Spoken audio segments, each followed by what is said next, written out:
Now, at least 40 people, including both civilians and soldiers, were killed in a major U.S. military strike on Venezuela on early Saturday, and this is according to New York Times.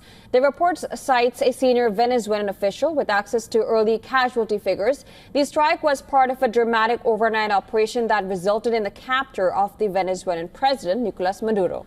Now, this operation is being described as the most forceful U.S. action aimed at regime change since the 2003 invasion of Iraq. U.S. President Donald Trump confirmed the deaths of many Cubans during the attack. Prior to the assault, U.S. media reports suggested that Maduro had become heavily dependent on Cuban advisors and bodyguards.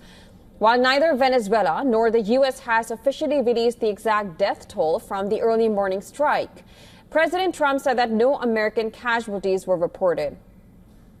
Now, in the aftermath of Maduro's capture, a lingering smell of explosives hung over Caracas as residents processed the shocking event. While a small group of Maduro's supporters gathered to demand his release, the streets of the capital were mostly quiet. A few vehicles moved through the normally busy areas, but many shops were closed and lines formed at those that remained open, letting customers in slowly.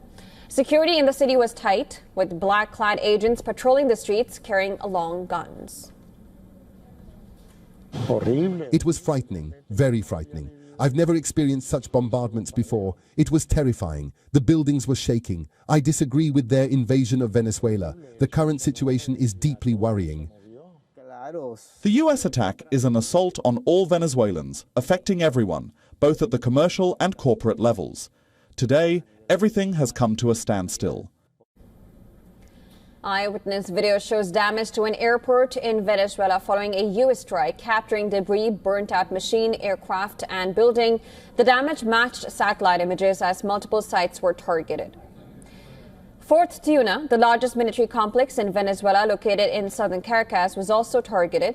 The sprawling base houses the Defense Ministry, a military academy, and living quarters for thousands of troops and their families. Other locations struck included the La Carlota Air Base, La Aguada Port, and Maracay. And this is all within 100 kilometers of the capital.